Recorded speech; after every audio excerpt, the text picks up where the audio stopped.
한 절씩 교독합시다.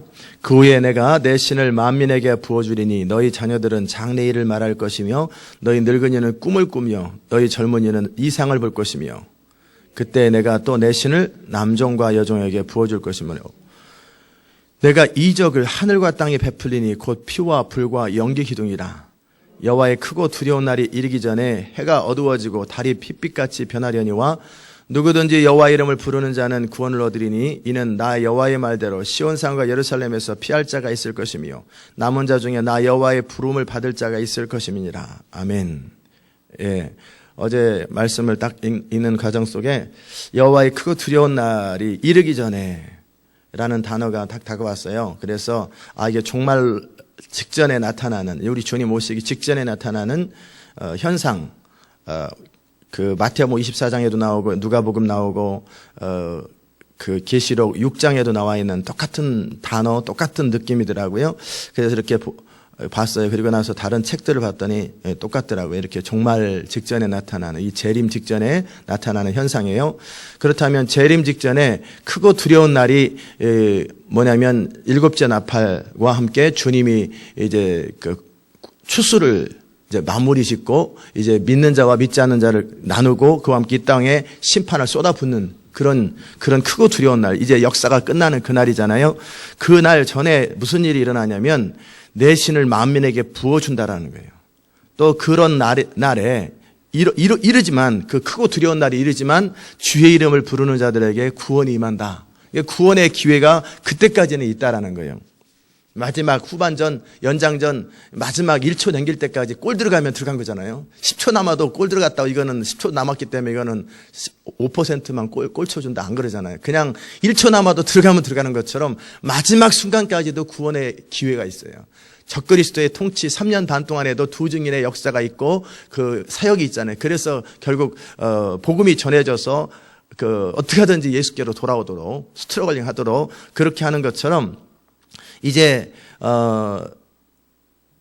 마지막 순간까지도 구원의 가능성이 있는데, 더더욱이 시대 마지막에 어제 제가 나눴던, 어제는 어떻게 우리 교회가 또 제가 이 부흥의 대열에 참여하게 됐는가. 이건 뭐 우리가 세계적인 부흥을 구상해가지고 만들어내서 한 게 아니라 이미 하나님이 계획하시고 준비하시고 예언하셨던, 수천 년 전부터 예언하셨던 그 대열과 그 상황 속에 우리가 참여하는 것이지 우리가 만들었기 때문에 하나님이 일하는 게 아니에요. 하나님이 이미 다 예언하셨고, 뭐 가깝게는 조나단 에즈워서부터 시작해서 또 1940년대 자꾸 잊어버려요. 이제 노트에 있는데 그 분이 강력한 그 은사자인데, 그분이 뭐라고 그랬냐면 내가 사는 때가 아니라 아마 당신들이 사는 때가 될지 모르겠지만 시대 마지막에 이거와는 비교 안 될 만큼 강력한 하나님의 부흥이 일어난다고 그렇게 얘기하는 것처럼, 정말 이 시대 마지막에 이 일어나는 부흥은 그냥 어떤 사람이 말했기 때문에 그게 일어나는 것이 아니고요. 그 다음에 사람들을 현혹시키기 위해서 그런 것이 아니에요. 마지막 어제 나눈 것처럼 70억, 이제는 10년 정도 지나고 나면 80억으로 늘어날 거거든요. 80억의 인구 가운데 75억이 지옥 가면은 이게 무슨 승리예요. 승리가 아니잖아요. 그래서 하나님은 그런 숫자가 많이 들어와야 승리냐, 꼭 그런 건 아니에요. 어쨌든 하나님은 많은 자들이, 모든 사람들이 구원받기 원하시지만 적어도 구원받아야 될 사람들, 그리고 정말 그들이 가능성은 있어요. 근데 복음을 몰라가지고 구원받지 못한 자들, 정말 그들이 진리를 사랑하고 하나님의 뜻대로 살고 싶은 소원은 있는데 기회가 없어가지고, 복음을 들어본 적이 없어가지고 구원받지 못한 사람들에게는 최소한의 기회는 줘야 돼요. 그런데 그 기회의 문이 막혀버렸단 말이에요. 어떻게 막혔냐면 이슬람권이라고 하는 세력과 중국이라고 하는 세력과 그 다음에 더더욱이 그것만으로도 그 이슬람권의 지역에서 복음을 전하지 못하게 해서 듣지 못하는 기회가 없는 자들이 17억이고 중국에 14억이고 인도의 다른 종교들을 통해서 복음이 전하지 못하도록 하는, 문화적으로 전하지 못하는 12억이고 유럽 지역에서 문화적으로, 이전에는 그랬다 할지라도 문화적으로 예수를 믿으면 꼭 옛날 한국의 무당 같은 그런 느낌이래요. 유럽에서 예수를 믿으면 그 예수 믿는다라는 말을 표현하거나 그러면 이상하게 취급한대. 문화적으로, 법적으로는 자유예요. 그런데 문화적으로 그냥 믿을 수 없는 그런 상황에 있는, 그런데 그 안에서 태어난 사람들, 중간에 변절한 사람 말고 그 어렸을 때부터 그렇게 자라온 아이들한테 복음이 전해질 수 있는 기회들은 최소한 줘야 되거든요. 복음이 전해져도 아무리 말을 해도 못 알아듣는 자들은 그냥 내버려 두는 거죠. 어떻게 하겠어요? 물론 불쌍히 여겨야 되겠지만, 그러나 모든 열방 가운데 복음이 전해져야 되는데, 그러나 이렇게 시스템적으로 더더욱이 이제 적그리 시스템이 와가지고 아예 그냥 종교 통합 운동을 한다든지 종교 다원주의, 예수만의 길이라고 말하면 종교 혐오법에서 법에 걸려버리고 이제는 이제 예수만의 길이란 말을 이제 자칫 잘못하면 다른 종교엔 구원이 없습니다. 이렇게 나오면 이제 다른 종교 사람들은 다 그럼 우리는 뭐냐? 이렇게 나오잖아요. 그러니까 종교 혐오 범죄법으로 감옥에 들어간단 말이에요. 그러니까 이제 말을 굉장히 표현하는 것들을 주의해야 돼요. 막 신고하고 그러니까. 이제 법적으로 그러죠. 문화적으로 그러죠. 그러니까 무슨 뭐 여러 가지로 들을 수 없는 이런 상황 속에서 이제 그들에게 구원의 기회를 줘야 되는데 길이 막혀 있어요. 도무지 길이 막혀 있고, 그러기 때문에 하나님께서 이미 이 모든 것들을 하나님께서 아이고 생각 못했네 그러실까요? 아니면 이미 다 하셨을까요? 다 하셨죠. 그리고 날이 갈수록 악해져 가고, 악한 자는 더 악해져 가고, 그리고 의로운 자는 더 의로워지고, 빛이. 이게 다 아시는 것이고요. 더더욱이 이제 적그리 시스템이 등장하기 시작하면서 이제 확실하게 조직적으로 이제 세계적으로 세계적으로 그냥 기독교 예수 믿는 사람들을 아예 없애버리려고 작정을 하는 이 상황 속에서 이게 이런 상황이 이제 계속 이제 가속화된단 말이에요. 가속화돼요. 이럴 때 하나님의 전략이 뭐였냐면, 이미 그 모든 것을 아시고 하나님은 하나님의 사람들을 항상 준비하세요. 성경의 모든 역사들을 가만히 보면은 뭐냐면, 끊임없이 이 다수의 세력들은 하나님을 대적하는 쪽으로 가지만, 그때마다 사사기 시대에도 보면은 항상 구원의 길을 하나님이 여세요. 늘 사사들을 등장시키고, 아니면 어떤 사람을 등장시키거나 어떤 기도하는 자, 남은 자들을 항상 이렇게 등장시키잖아요.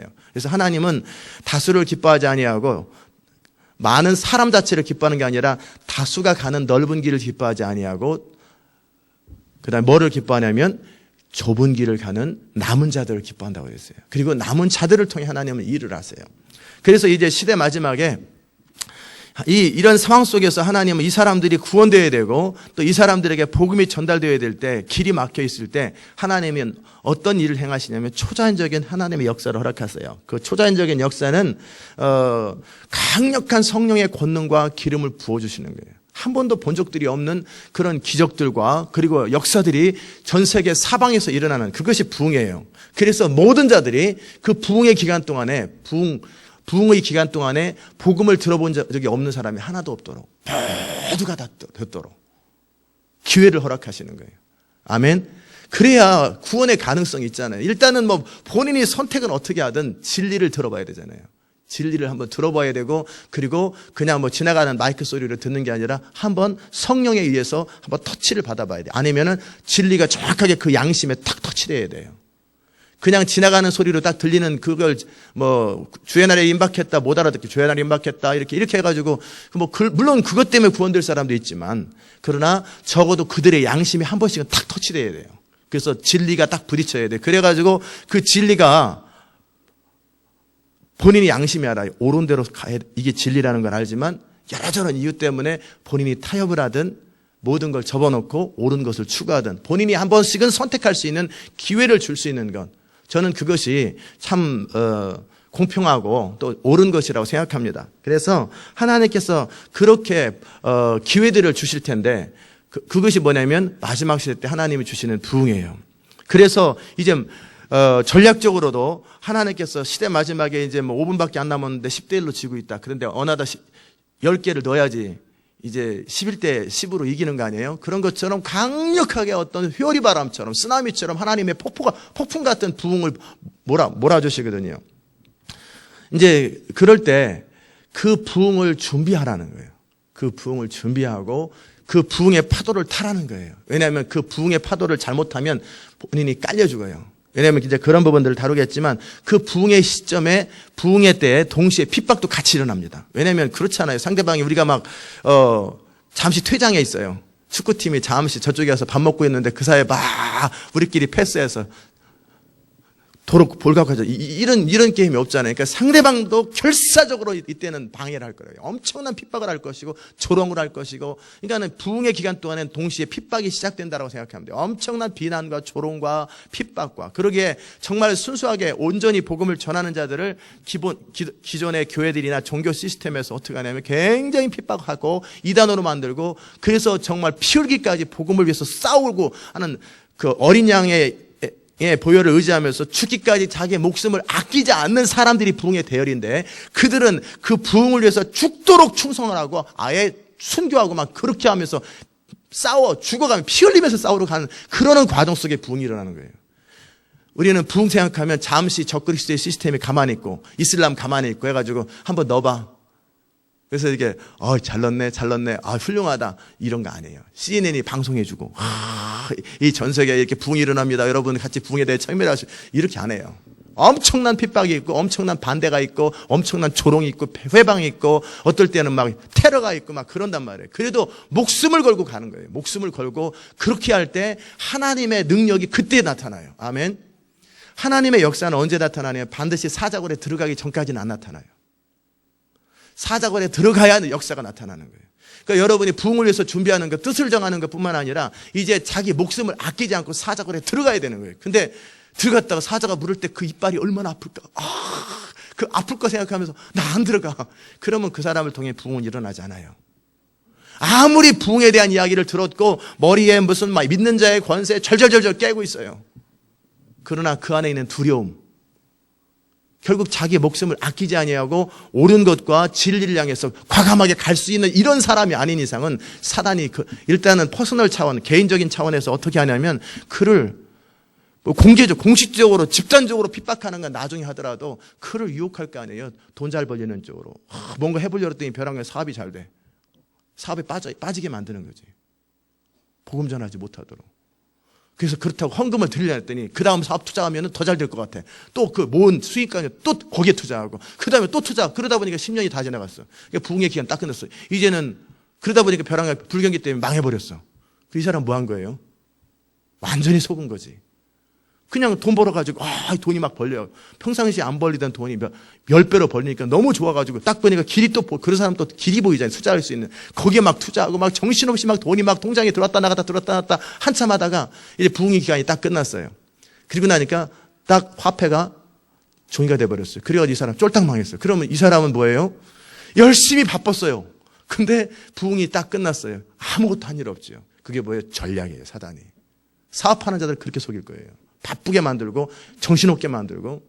무슨 말인지 다가오시죠? 아니면은 뭐 그냥 돈 안 벌려가지고 날마다 그 먹고 사는 것 때문에 헤매고 막 그 투잡 쓰리잡 뜨게 해서 바쁘게 만든다든지.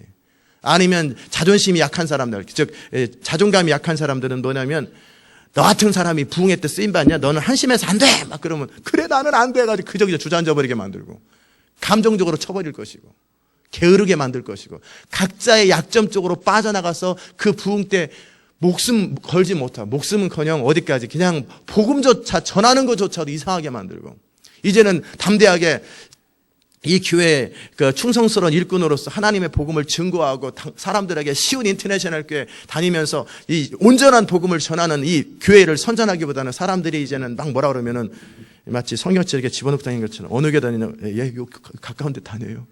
가까운 데 다녀요. 이렇게 하는 사람, 이렇게 하게 만들 것이고. 하여튼 퍼스널 차원에서 그렇게 어떻게 하든지 개인적인 차원에서 여러분을 넘어지게 만들 거예요. 시험 들게 만들 거고 어떻게 하든지 사단은 모든 방법을 동원해서 여러분이 하나님의 일을 하지 못하도록 만들 거예요. 여러 가지 채널들을 만들 거예요. 인생 낭비하도록 결국은 시간 낭비하도록. 아멘. 아니면 벼랑간 술에 빠지든지 아니면 비디오에 빠지게 만들어요. 희한하게 딴 때는 안 다가오니 부흥의 기간 동안 왜 이렇게 드라마가 재밌어. 그래가지고 드라마 보다 보니까 10년이 지나가 버렸어요. 저는 부흥이 1년일지 모르잖아요. 1년이 그냥 지나갔어요. 날마다 영화 보다가. 그뿐만 아니라 조직적으로 시스템적으로 종교 협의회에서 막 그냥 공개적으로 막 신문에 날 거예요. 어떤 말씀 문제가 있다. 그러면서 막 서명 쫙. 지난번에 베레칩은 짐승의 표다라는 것에 문제가 있다고 제가 딱 읽어보니까 진짜 이 사람들 멍청하다. 제가 그 생각이 딱 들었어요. 읽었을 때.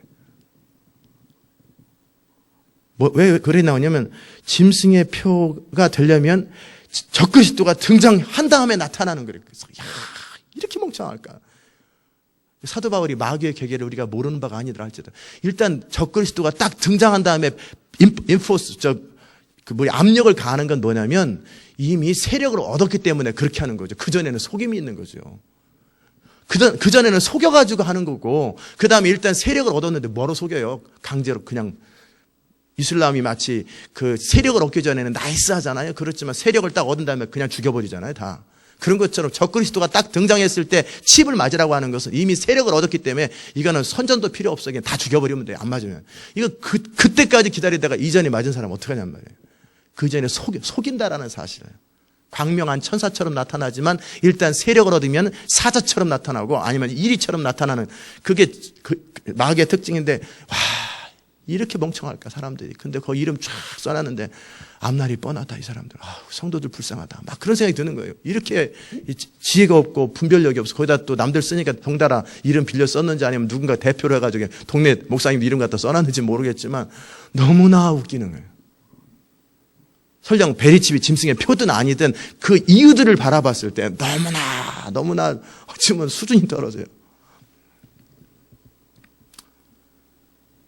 하여튼 이 마지막 시대 때 부흥이 올 때 하나님은 어떻게 하든지 성령을 부으시려고, 어떻게 하든지 하나님 말씀으로 준비시키려고, 어떻게 하든지 우리가 하나님 앞에 쓰임 받으려고 이렇게 애를 쓰겠지만 동시에 사단도 어떻게 하든지 여러분을 반대로 딴 생각하게 만들고 헤매게 만들고 그렇게 개인적으로 조직적으로 국가적으로 그런 일을 할 거라는 거예요. 즉 이것은 그냥 단순한 풋볼 게임이 아니고 단순한 축구 게임이 아니라 정말 하나님 나라와 사단의 나라의 전쟁이에요. 엄청난 전쟁이란 말이에요. 전쟁은 그냥 하는 게 아니라 내가 죽이지 않으면 내가 죽는 거예요. 그렇기 때문에 피 흘리기까지 죽기 살기로 싸우는 게 전쟁이란 말이에요. 아멘. 그런데 교회의 컨셉을 이 시대를 바라보지 못하고 하나님 나라를 바라보지 못하고 그저 그냥 무슨 타이타닉호를 탄 보트 탄 사람처럼 거의 어영부영하면서 내가 돈 냈으니까 편안하게 이렇게 한가롭게 축복이나 받으면서 이거는 아예 성경도 모르고 기본도 모르는 사람들이 가지고 있는 생각이에요. 교회는 그런 게 아니에요. 지금까지 모든 2000년 동안의 모든 교회는 핍박 속에 자랐고요. 목숨을 걸고 믿었고요. 안락하게 사는 것이 아니에요. 하나님 그분의 뜻을 순종하기 위해서 자신의 생애를 다 걸었던 거예요. 시대 마지막에 하나님의 부흥이 우리 가운데 강력하게 쏟아지기 시작할 때 사단은 핍박이 언제 시작되냐면요. 부흥이 시작됨과 동시에 또는 그 이전부터 이전에는 속임으로 핍박을 하지만 이제는 부흥이 강력하게 일어나기 시작하면 그들도 이제는 뺏길 수 없기 때문에 결사적으로 마치 우리 팀이 정신을 차려가지고 막 패싸기 시작하면 이제는 사람을 직접 공격합니다. 옛날에는 기술로 이겼어요. 그래서 10대 0으로 10대 1로 우리를 이겼단 말이에요. 기술로. 테크닉으로 그들이 잘함으로. 그런데 이제는 우리가 너무나 잘해버리니까 어떻게 해요? 사람을 대놓고 발로 차버리는 거예요. 뒤에서 차버리고 다리를 부러뜨려버리고 축구할 때 그런 것처럼 어떻게 직접 공격을 해버린단 말이에요. 핍박을. 그렇기 때문에 그럴 때 더 잘하는 사람은요. 발을 차려고 할 때 싹 피하면서 공을 몰고 가잖아요. 상대방이 발로 차고 막 너무 심하게 하면은 그 레프리가 딱 부르잖아요. 너 퇴장. 그 퇴장 당하지 않을 만큼 공격하는 거예요. 몰래 숙여가지고 막 그렇게. 그러니까 하나님이 어느 선을 넣으면 딱 차단해버리거든요. 그러나 어느 선까지는 그냥 내버려 둬요. 왜? 그것을 통해 하나님께서는 우리가 더 강해지기를 원하시고 더 지혜로워지기를 원하시고 더 단련되기를 원하시기 때문에 그래요. 그럴 때 상대방이 막 태클하고 막 핍박하려고 그럴 때 그걸 탁탁탁 지혜롭게 말을 조심하고 행동 조심하고 하면서 싹싹싹 빠져나가면서 결국 공을 넣는 거예요. 그런 것처럼 결국 영혼을 구원하는 거예요. 아멘. 결국 부흥 때는 핍박이 같이 와요. 어느 지역에서는 엄청난 부흥이 일어나는 반면에 어느 지역에서는 한 명도 구원받지 없는 사람이 일어날 것이고 그 지역은 완전히 그 옆에 지역이라 마치 동네 싸움하는 것처럼 짝대기 갖고 싸우는 것처럼 완전히 그런 일들이 생기게 될 거예요. 그러니까 부흥의 시점에서는 그런 엄청난 영적 전쟁이 일어난다는 거예요. 영적 전쟁이. 아멘. 그러기에 준비하라는 거예요. 부흥이 일어난다는 거예요. 부흥이 일어나는데 결국 70억, 80억의 사람들이 주께서 돌아오게 하기 위해서 하나님은 그냥 어느 날 갑자기 때돼서 나타나는 것이 아니라 이미 예언하셨고 준비시키셨고 다 하셨단 말이에요. 저만 해도 또 여러분만 해도 각 사람이 어느 날 갑자기 뚝 태어나가지고 벼랑간 1, 2년 사이에 딱 준비된 게 아니거든요. 한 사람이 세워져서 준비되는 게 아니라 수십 년이 걸려요. 우리가 태어나면서부터 하나님의 인도하심이 있었고요. 다 이 과정을 통해서 결국은 어디로 가냐면 마지막 하나님 나라 부흥을 위해서 그때 사용하시려고 그냥 이렇게 잘한 거지요. 지금 아마 우리 청년들은 결혼 배우자에 대해서 관심이 있을 것 같아요. 여러분의 배우자가 죽었겠습니까? 아니면 안 태어났겠습니까? 아니면 지금 살아있겠습니까? 죽었으면 아니고 분명히 안 태어났으면 적어도 20살 차이 나면 아닐 거 아니에요. 그러면 어딘가 지금 있어요. 분명히 여러분의 배우자가 여러분은 모르지만 어딘가 있을 거라고. 결혼할 사람이라면 어딘가 있을 거예요. 분명히 어딘가 살고 있어요. 그렇다면 제가 지금 무슨 얘기 하려고 그러냐면 어딘가 존재한다는 얘기는 어딘가 그들도 삶을 살아온다라는 거예요. 여러분이 삶을 사는 것처럼 그들도 삶을 살아가고 있어요. 여러분이 하나님의 사람으로 준비되는 것처럼 그들도 뭔가 준비되는 거예요. 결국 우리의 지나온 삶이 어찌 보면 그냥 산 것 같지만 이 마지막 때를 하나님의 강력한 부흥을 위해서 우리가 지금까지 살아왔는지도 몰라요. 이렇게 쭉 살아오는 거예요. 어느 날 2년 만에 그냥 벼랑간 뚝딱 했더니 벼랑간 사람이 딱 만들어져 안 해요. 때로는 하나님의 사람을 만드는 과정이 때로는 종살이도 포함되고 광야도 포함되고 그런 것처럼 여러분의 사업 실패, 인생 실패, 부부관계 실패, 많은 실패도 포함되고 성공도 포함되고 어떤 집회 말씀 들었던 이 모든 것이 어우러지는 거예요. 다 어우러져서 결국은 뭐냐면 이제 이런 사람들이 시대 마지막에 저와 같은 이 교회를 만나가지고 이런 사람을 만나가지고 이제 다 이제 와가지고 뺄 거 빼고 집어넣을 거 집어넣고 막 정리를 해가지고 딱딱딱딱 세워가지고 딱 이제 뭐 할 수 있는 사람 만들어주는 일을 하는 거죠. 제가 어떻게 여러분을 나이를 들게 하겠어요? 어떻게 벼랑간 태어난 아이를 쭉 밀어가지고 24살 이거 못 만들잖아요. 그렇다고 제가 어떻게 밥을 먹이겠어요? 그렇다고 어떻게 제가 그 교육을 다 시키겠어요? 다 알아서 살고 오는 거지. 여러분의 마치 청년들의 배우자가 여러분이 그냥 옆에서 밥 먹여주고 그래가지고 키웁니까? 알아서 사는 사람 어느 날 만나는 거지. 어딘가 알아서 사는 거 아니에요? 그러다 때가 되면 알아서 만나는 것처럼 분명히 여러분이 각자의 삶의 자리 가운데 이렇게 자라오는 과정이 있고 살아오는 과정이 있어요. 그 모든 과정이 하나님의 부르심이 있는 사람들은 그냥 우연히 자라오지 않아요. 다 이런 과정이 같이 오는 거예요. 이걸 큰 어떤 의미에 보면은 하나님의 섭리라고 그래요. 결국 마지막 하나님의 영적 전쟁과 부흥을 위해서 각 사람을 준비하고 계세요. 벌써 시간이 다 지났는데 제가 오늘 이제 여러분에게 한 번 더 이렇게 드리고 싶은 말은 말씀은 뭐냐면 80억이라고 하는 인구 가운데 거의 90% 이상의 사람들이 지금 복음을 모르거나 지옥 갈 수밖에 없는 상황 속에 하나님은 시대 마지막에 그냥 우연히가 아니라 이미 요엘서에서 크고 두려운 날이 이르기 전에 달이 어두워지고 달이 핏빛같이 변한다. 이게 마태복음 24장의 말씀, 그리고 그 계시록 6장의 말씀 그대로잖아요. 6번째 인이 띄어졌을 때 그 현상이라면 그 이전에 내가 내 신을 만민에게 부어준다 이 말이에요. 이거는 이미 2000년도 넘는 그 이전에 하나님이 이 모든 역사를 다 보고 한 걸음 더 나가서 아담이 타락하자마자 어떻게 해요? 가죽옷을 지어 입히고 여자의 후손이 너희 머리를 밟을 것이고 이미 수천 년 전에 다 예언하셨고 하나님 예언한 대로 그대로 가요. 저는 계시록 연구하면서 너무나 신기한 거예요.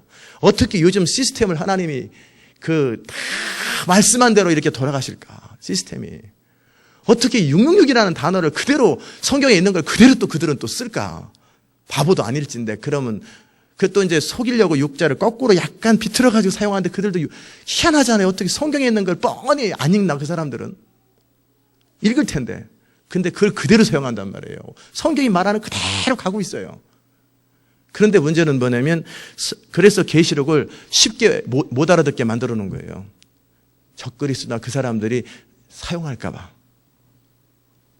그냥 약간 비유처럼 만들어 놓고 약간 정말 계시가 있어야 영적 통찰력이 있어야만 깨달아질 수 있도록 그렇게 싹 만들어 놓은 이유가 비유로 못 듣게 하려고. 그래서 들어야 될 사람들이 듣고 듣지 말아야 될 사람은 듣지 못하게 하려고.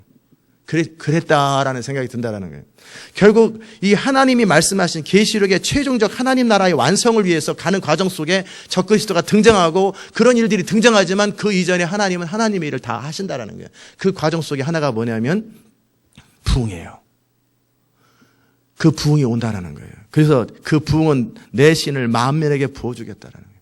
그 부흥의 목적은 열방에 정말 진리를 한 번도 들어본 적이 없거나 복음의 소식을 들어본 적이 없는 자들에게 적어도 그들의 양심에 진리가 한 번씩은 부딪혀 봐야 돼요.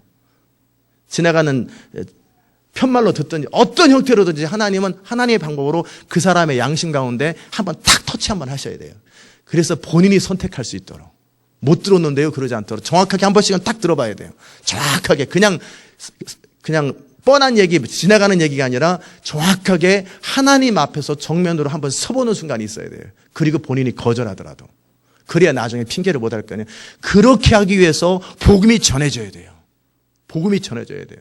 그럴 때 하나님 이 복음이 전해지는 가장 효과적인 수단으로서 방법으로서 전략으로서 부흥을 사용하세요. 그 부흥의 영을 부으시겠다는 전 세계 가운데. 그래서 그것을 위해서 지금 깨어있는 많은 성도들과 교회와 단체들이 그걸 놓고 기도하고 있고 기다리고 준비하고 있어요. 아멘. 근데 어떤 사람들은 그냥 막연하게 기다리기만 하는 사람도 있는데 어떤 사람들은 보다 전략적으로 그걸 준비하는 사람이 있고 어떤 사람은 부흥이 오려나 비가 오려나 하고 빨래는 안 걷고 있어요. 비 오면 거두려고. 근데 이미 다 젖었지. 근데 비가 부흥 때는 그냥 이슬비처럼 오면은 딱 증상 보고 오는 게 아니라 한 번에 장마비처럼 팍 쏟아져 버려요. 그러면 어떻게 해요? 싹 젖어 버리는 거예요. 그러면 이제 거두나 마나지. 비 끝난 다음까지 그냥 놔두고 다음 태양 떠오를 때까지 이렇게 내버려 두는 수밖에 없는 것처럼 그렇게 막연하게 기다리는 사람이 있고 정말 구체적으로 현실적으로 자기를 준비하는 사람이 있어요. 이번 대강절 때 여러분이 그래서 구체적이고 현실적으로 자신을 준비하라는 거예요. 부흥을 위해서. 아멘.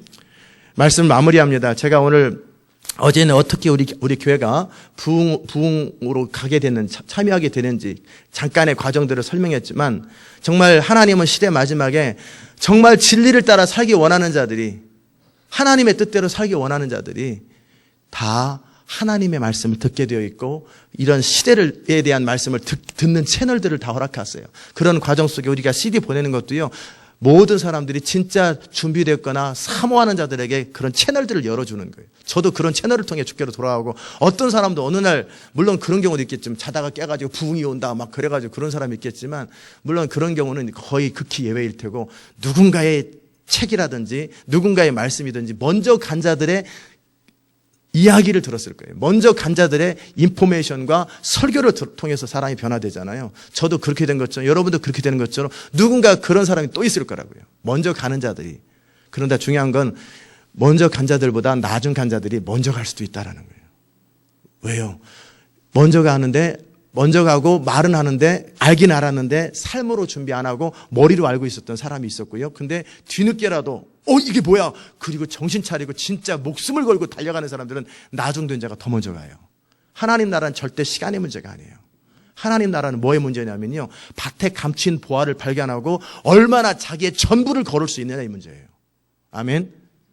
하나님 나라의 문제는 결코 시간에 우리 교회도 제가 그런 거 많이 봐요. 7년이 있으나 8년이 있으나 3년이 있으나 1년이 있으나 하나도 시간 안 중요하더라고요. 이거 다 발견하면 그 진리에 자기 전부를 걸 수 있던 사람들은 짧은 시간에 바뀌어버리고 그렇지 않은 사람들은 그 갈등하면서 시간을 보내다 중간에 떨어지더라고요. 헤매다가 결국 올인할 수 있어야 돼요. 밭에 감춘 보화, 부흥. 저는 딱 부흥 소리를 딱 들었을 때 둘 중에 하나예요. 안 믿으려면 안 믿는 거고 믿으려면 이게 전부예요. 너무너무 중요한 거예요. 너무너무 중요한. 그러니까 그냥 바로 다가오더라고요. 그리고 그것을 놓고 하나님 내가 어떻게 준비해야 됩니까? 막 그렇게 하면서 4, 5년을 왔단 말이에요. 처음에는 우리 교회 개척할 때 하나님께서 시대적 부흥의 통로로 사용된다고 그럴 때 그 개념을 몰랐어요. 약속은 있었는데 약속의 의미가 뭔지를 몰랐는데 어느 날 하나씩 열어주는 사람이 있더라고요. 저 채널들이 있어서 그리고 나니까 팍팍팍 다가오면서 그냥 그쪽으로 무슨 바깥에서 무슨 소리 하든 사람들이 떠나든 않다니까 이 교회를 그쪽으로 몰아가는 거예요.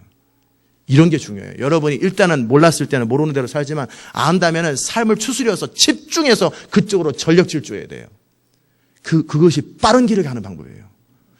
많이 들어봤어요. 근데 많이 들어보면 뭐예요? 부흥에 대한 이야기를 많이 하면 뭐예요? 결국 그 부흥을 위해서 자기의 삶을 드리는 거예요. 아멘. 분명히 부흥은 이 환난 전에 옵니다.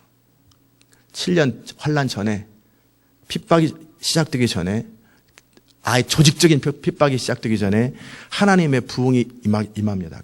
강력하게 임하면서 동시에 많은 반대적인 현상들이 막 나타날 거예요. 그런 부분이 앞으로 다루게 될 텐데 이 부흥을 여러분이 생각하세요. 이제 이후로 여러분은 사업을 하는 사람도 부흥을 준비하세요.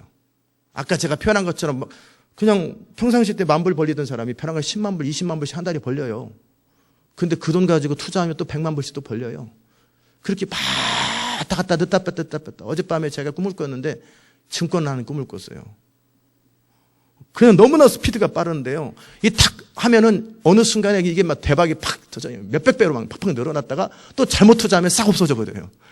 이거 막 그러니까 제 마음이 막 급해가지고 팍 정신없이 막 증권 해본 적은 없는데 이게 그냥 어떤 거 하나 잡으면 벼랑가 이게 돈이 100만 불을 집어넣으면 100배로 늘어나는 거예요. 막 늘어나는데 그걸 정확하게 타이밍을 잡고 바로 치고 빼고 이걸 계속 해야 돼요. 그러다 부흥의 시간이 딱 끝나고 나면 휴지가 딱 되면 그럼 뭐 한 거예요 저는? 정신을 밥도 안 먹고 라면 먹어가면서 건강 다이어트 해가면서 계속 늦다 뺐다 컴퓨터로 늦다 뺐다 한참 하다가 부흥이 딱 끝나니까 경제 마비 그리고 모든 화폐는 종이 딱 그러면은 저는 완전히 속은 거죠. 그 투자하느라고 왜냐하면 조금이라도 제가 그랬거든요. 모든 돈을 다 모아가지고 막 투자하고 싶어요. 막 돈이 막 늘어나요. 그러다가 벼라가 잘못 투자하면 완전히 늘어나고 완전히 없어요. 그러면 조금 남은 거 가지고 또 다시 또 하면 막 늘어나요. 이 장난을 하다가 잠에서 깼어요. 와, 이럴 수 있겠구나. 정말 정신없이 헤매다가 시간이 다 지나갈 수 있겠구나. 그리고 그의 인생은 아무것도 이룬 것도 없이 인생을 딱 보낼 수 있겠구나. 야, 이게 물질을 가지고 사람들을 속이는 내가 좀 더 모아가지고 내가 한 번에 헌금해야지. 좀 더 모아줘. 그러다 보니까 이제 돈 안 필요한데요. 이제 왜 교회가 다 흩어져 버렸거든. 핍박 때. 근데 그때 이제 돈 투자하려고 그래요. 투자할 데가 없죠. 이미 돈도 없어져 버렸겠지만. 그래서 정말 이런 생각을 하면서 사업을 해도 부흥을 관점에서 사업을 하시고요. 공부를 해도 부흥의 관점에서 공부를 하시고요. 그 다음에 목회를 해도 부흥의 관점에서 목회를 하시고요. 모든 것을 포커스를 맞추면서 왜냐하면 그냥 혼자 동네 축구하는 게 아니라 지금 정말 중요한 어떤 그런 이벤트가 있잖아요. 그런 것처럼 우리가 부흥의 관점을 가지고 내가 무엇을 준비할까? 여러분이 말을 해도 생각을 해도 그냥 걸어 다녀도 항상 그 하나님의 강력한 부흥을 내가 담을 수 있는 그릇인가? 그런 관점에서 생각하지 않으면 제가 선포하는 주일 말씀 모든 말씀이 부담스럽죠. 왜 이렇게 부담스럽게 저럴까? 그러나 그런 관점에 생각하면 너무나 약한 거예요. 제 말씀이. 너무나 부드러운 거예요. 그런 관점에 생각해 보면은. 그런 관점에서 정말 영적 전쟁의 관점에서 부흥의 관점에서 한 사람 한 사람이 제대로 세워지는 것이 얼마나 중요한가 이런 시대적인 사명을 가지고 이렇게 각 분야마다 사람들이 준비되는 이런 관점에서 우리 자신을 이제 생각하기 시작하라고요. 그리고 막연하게 때가 되면 부흥이 임하겠지 그러지 말고 그러면 내가 그 부흥 때 부흥의 주역으로 쓰임받기 위해서 나는 뭐를 갖춰야 될까? 내 생각은 지금 무슨 생각하고 있는가? 내 소원은 지금 어디로 가고 있는가? 내 삶의 습관은 어떻게 하고 있는가? 내 지금 시간은 어떻게 쓰고 있는가? 이 모든 걸 살펴보란 말이에요. 그냥 막연하게 있지 말고. 아멘. 부흥은 반드시 부은다고 그랬어요. 하나님께서 부흥을 부으시고 그 80억의 인구를 구원하기 위해서 그리고 모든 사람에게 공평하게 모든 사람에게 진리를 한 번씩 터치할 수 있는 기회를 위해서 하나님이 하나님의 신을 부어주시겠다고 그랬어요. 정말 그 부흥을 여러분이 준비하고 그 관점에서 바라보고 그 관점에서 해석하시고 그렇게 할 수 있기를 주의 이름으로 축복합니다. 기도합시다. 하나님 감사합니다. 오늘도 우리가 주의 말씀 앞에 서게 하셔서 감사합니다. 이 시대 마지막에 임할 부흥이 무엇인지 이것이 왜 그렇게 중요하고 왜 다가와야 되는지 하나님 우리로 알게 하셔서 감사합니다. 하나님 자세한 부분들이 이제 계속 다루겠지만 하나님 우리가 이제 밥을 먹든 잠을 자든 운동을 하든 사업을 하든 공부를 하든 무슨 일을 하든지 이 하나님의 나라의 관점에서 영적 전쟁의 관점에서 그리고 부흥의 관점에서 하나님의 도구의 관점에서 이 모든 하나님의 군사의 관점에서 우리가 모든 것들을 준비하고 생각하고 바라볼 수 있도록 주님 은혜 베풀어 주시옵소서. 우리는 유람선을 탄 것이 아니라 이제 전투함을 타서 이제 전쟁을 하러 가야 되는 그런 상황인데 총 쏠 줄도 모르고 정말 상관의 말을 들을 줄도 모르고 어떻게 되는지도 모르고 헤매다 보면 한 방에 죽어버리게 되는데 하나님 우리가 정신을 차리고 시대 앞에 깨어있고 하나님의 부르심 앞에 거룩한 부르심 앞에 깨어있는 자들 될 수 있도록 은혜 베풀어 주시옵소서. 감사드리옵고 예수님의 귀하신 이름으로 기도드리옵나이다. 아멘. 하늘에 계신